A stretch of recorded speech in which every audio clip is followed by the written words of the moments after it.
Hello, fellow people! This part 5 my Hypothetical RWBY reboot, and by now you know where to find more info about it. And today we're gonna be finishing our main team with Yang and all of her personality, that at this point she still has. Oof, I'm coming in early. Prepare thy torches and anger comments.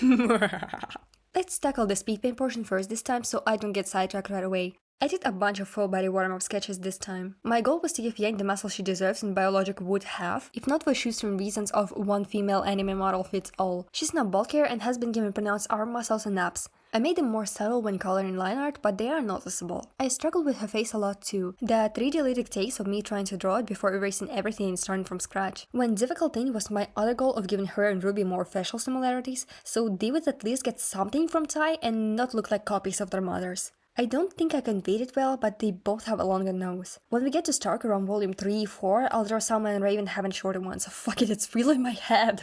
Yang is a social butterfly, she has friends and connections everywhere. By the end of her first week at Beacon, she's already befriended half the campus. I like to imagine a moment where she and Coco cross paths and immediately hit it off, which only helped with the quest to sweep through the whole school in record time, now including Coco's gigantic friend circle too. Most of those friendships are superficial though. Fun to hang out with, but not close enough to actually rely on in time of need. Like a sugary soda that makes you more dehydrated. She likes partying, she likes going out and meeting new people. She's dated a lot of people before too, some longer than others, but none of those really worked out in the end. Just like with friendships, it's just a fun experience for her, no deep feelings, and no hard feelings with her exes either. She hasn't really met someone that would interest her enough to make it more than that. Yet. Oh, also, in my reboot she's pan. And no, it doesn't mean that once she and Blake get together she's suddenly a lesbian, that's not how it works. I can't believe I have to explain it to some people in the year of our higher beings 2024. Which gets me to one of the promised rants, the bullshit queer identity erasure in shipping culture. Footnote, if you're already of the same mind as me and realize that what I'm saying is basic things, good for you, you're a decent person. But trust me, there are way too many people in this fandom, and specifically the ones flocking to this ship for some reason, that actually need these things explained to them like they're 5 years old. So, Blake is canonically bi. We've known this for years. She has dated a guy before, quality notwithstanding, and now she's with a woman. We don't know for sure what the hell canonically Yang is, but she has expressed interest in guys before, which some people really want to forget for some reason, huh? And she's with a woman now. As arguendo, I'll be blanketing Yanni's pawn, just keep in mind that there is no official confirmation. So, now that they're into each other, does it mean that they're automatically only interested in women? Hell fucking no! And if you answered yes, this is exactly why I'm going on this rant. A bi woman dating another woman doesn't turn her into a lesbian, just like a bi woman dating a man doesn't turn her straight. She still remains bisexual no matter the partner she's with at the time. I hope I don't have to clarify that it's the same thing for pansexual example, just with more genders involved, and that it's the same for bi and pan man too. Now from basic explanation onto our girls. I repeat once again for those in the back. Blake is canonically bisexual, confirmed as such years ago. She has dated a man before. Now, just because said man is a dick and more reason one she doesn't just turn to full lesbianism, disappointing in all men in general. And despite some people really wanting to pretend that Yang never ever expressed interest in men at all, it is factually incorrect. It's like a big slumber party. I don't think Dad would approve of all the boys, though. I know I do. Oh, she's just joking. She was just playing up, it doesn't count. Were we watching the same fucking show? Did you intentionally tune out anything contradicting your brain or that Yang is a butch lesbian just because she wears overalls in her Atlas outfit? Yes, that's an actual point of proof I've heard before, more than once. Imagine going so hard into let's go lesbians, let's go, that it erases everything else, even canon material, common sense and decency. Why are you so keen on removing any connection and interest they might have in men in general, not even any specific characters? Why are you so keen on erasing bisexuality and pansexuality and asexuality for the matter? Ask yourself, why do you want them to be obligatory lesbian so much? Because now it starts sounding like a fetish. Which is a whole another layer of fucked up that I hope I don't have to explain. Listen, honey, come closer. A little bit more. Yeah, that's enough. Your ship is already canon. It has been confirmed canon for years, even without them sealing the deal. There is no threat. You don't need to dig this far for clues and proof anymore. When you do, and when you come up with this kind of shit, it makes your entire community look like obnoxious clowns. It's a me issue, but I physically cringe when B scenes come up in the show, because obnoxious shippers like these made me absolutely turn off from it years ago. And I do like it in theory. I like the potential, I like the dynamic. I just don't like the way it was shoehorned in to quell the ship wars and prevent the Voltron effect. But before I go on that tangent and piss off the few remaining viewers, let's catch back up with the Speedpaint first. Oh, and short version of this rant for the TikTok brain, by erasure bad, pan erasure bad, any kind of erasure bad. You thinking two women interested in women among other people now dating equals they are automatically lesbians is bad. Go touch grass, then educate yourself why it's bad and why you thinking this way makes me assume you're a creep and are an asshole. Now, my well-educated, well-versed in queer identities viewers that didn't need that lesson and assumed everyone already knew those things, thank you for sitting through it. You get 10 Litecoins for your troubles. You can turn them into suggestions on who of the side characters to draw first after the main 8 are done. I'll turn those suggestions into a poll on my community page thing, you know the one. I kinda struggled with Yang's outfit. For being rather simple, getting all parts of her jacket and skirt thing to work properly was harder than it should have. It doesn't help in my art style makes torso shorter, so Yang's open midriff got really squished. Oh, and the struggle I had with making the flap of her jacket go over her boobage without it looking weird or covering too much. Which will make some very fun at parties people go, ew, male gaze fan service. God forbid a woman has tits and dresses however she likes.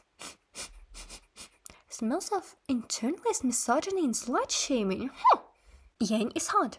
She knows she's hot. She likes looking hot, and she knows how to use her looks to her advantage. And she got strong enough to protect herself from any unsavory characters that might not get the hint right away. Side note overthinking moment.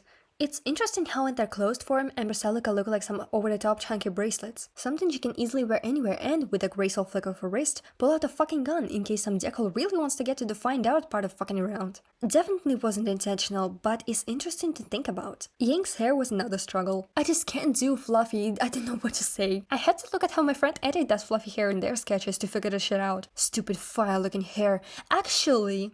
another overthinking moment. More of a crackpot theory / observation, but you're stuck with me with my Voltron cliffhanger anyway, so listen up fellas. There will be multiple random logic trails, but they're all gonna connect, I promise. Okay, so, semblances are tiny shreds of magic.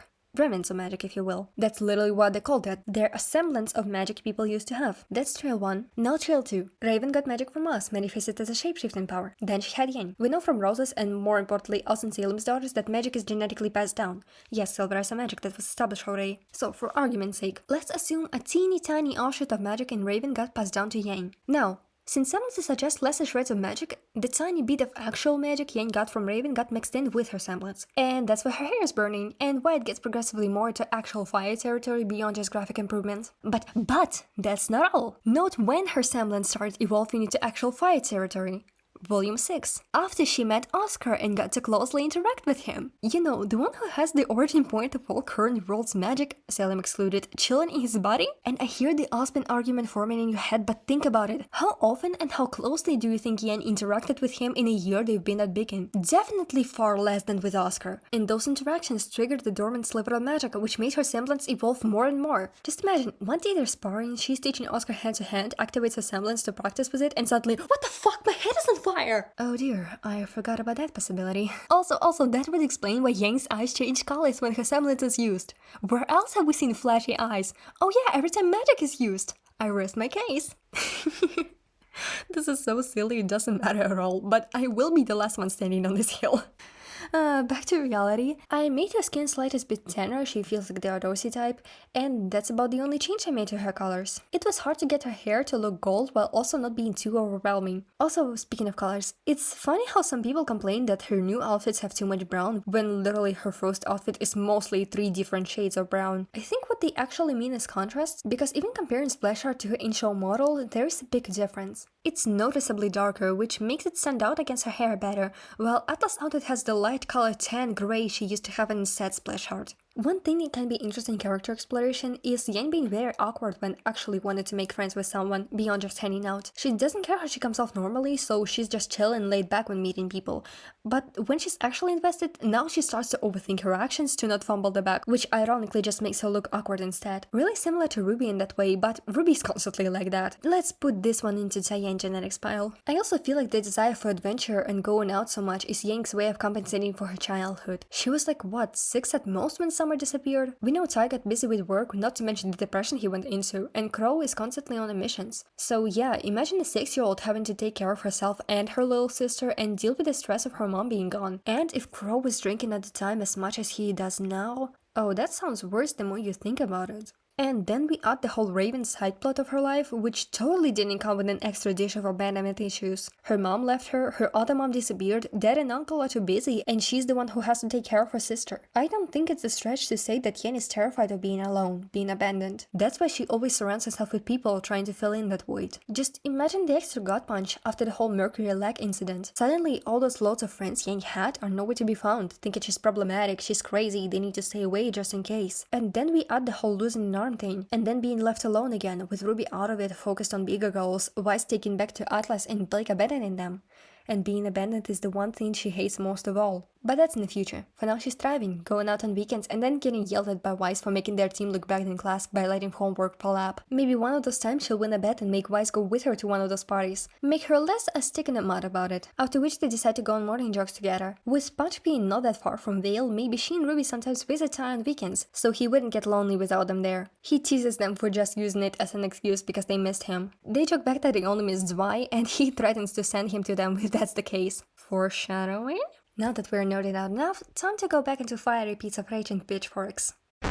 Hi, Editing Sunny here. So, remember in last episode I said there was a whole beer rant in here, but it got way too long and off topic, so I cut it for its own future video? Yeah, here is where it used to be. Whole 2 pages of it in size 10 times New Roman. Yeah, so now it's gonna be its own separate video after Volume 1 events, after we meet Sun, because, well, poor boy is also dragged into this mess. So for now, I'm gonna summarize my points, and you can keep all of your, I'm sure, very well worded and polite arguments for that video whenever it comes, okay? Good.